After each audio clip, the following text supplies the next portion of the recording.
We are going to learn how to draw a number line that has thirds and fourths on it.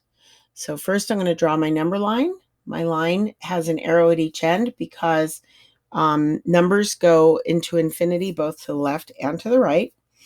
Today I'm only dealing with numbers between 0 and 1. So I'm going to put my point of origin as 0 and 1 as my whole number at the end.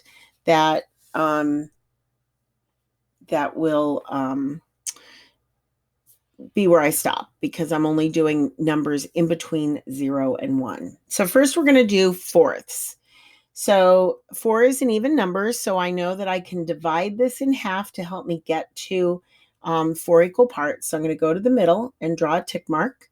Now I have 2 equal parts, so I need to divide each equal part into half again. So I'm going to go to in between the 0 and the tick mark I just made, and I'm going to make a tick mark there. And then I'm going to go in between the tick mark I made and 1 and go halfway in between there. So now I should have 4 equal parts. So let me highlight that so you can see. I have 1, 2, 3, 4. Now we're going to write the unit fraction for each of these parts. So I'm going to switch colors here. So the unit fraction for this space here is 1/4. The unit fraction for this space here is 1/4. The unit fraction for this space here is 1/4.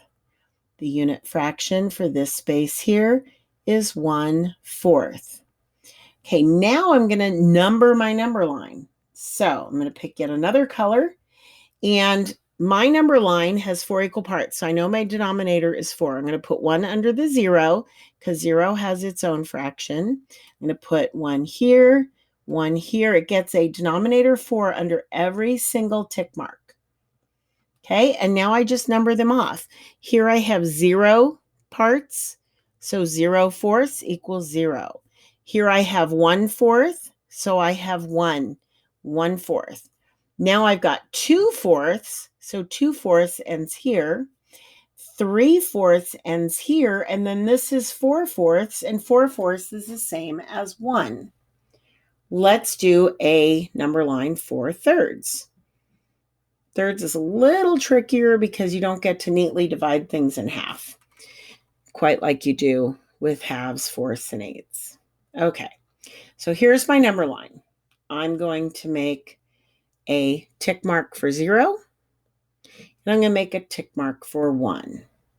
Okay, now I'm going to look at the middle of my number line, and I'm going to go a little to the left and draw a tick mark. I'm going to go back to the middle of my number line, and I'm going to go slightly to the right and make a tick mark. Now I have 3 relatively even parts. Let's prove it. 1, 2, 3. One's a little bit longer than the others, but it's close enough. Okay, so let's look at the unit fractions for this. So this unit fraction is 1/3 because it's 3 equal parts. This unit fraction is 1/3, and this unit fraction is 1/3. Okay, so now we're going to label our number line. So we're going to put denominator 3 under every single tick mark. And then we're going to go count off our equal parts. At 0, I have 0 equal parts. At this line, I have 1 equal part, so 1/3. This line, I now have 2 equal parts, so it's 2/3.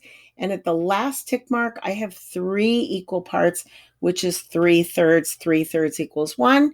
0/3 equals 0. Let's look at 1/2 and 0 as they compare with thirds and fourths. So let me grab a different color completely. And let's see, I haven't used orange yet over here. If you notice that 0 and 0/4 are equal, 0 and 0/3 are equal. So you could say if your numerator is 0, no matter what your denominator is, it's going to equal 0. So 0 1/millionths would equal 0. Okay, look at this one. 1/2 and 4/4 are equal 1 whole and 3/3 are equal. So if my numerator and denominator are the same, that equals 1 whole. And it's proven by looking at a pie. You have 4 equal parts. If you shade in 4 equal parts, you have shaded in 1 whole. So 4/4 equals 1 whole. Same thing with thirds. Now here's the cool way to draw thirds. Make a circle, put a dot in the middle. Oops, that's not really in the middle. Let me do that a little bit better. Put a dot in the middle. Still not great, but it's close. If you make a peace sign without the middle line, like that, that's roughly thirds. It's a bit uneven, I will admit. If you color in 3 of those equal parts, you have now colored in the whole thing. Anytime you color in all of the parts that are in the denominator, you've got 1 whole. So there you go. That is how to draw number lines for fourths and for thirds.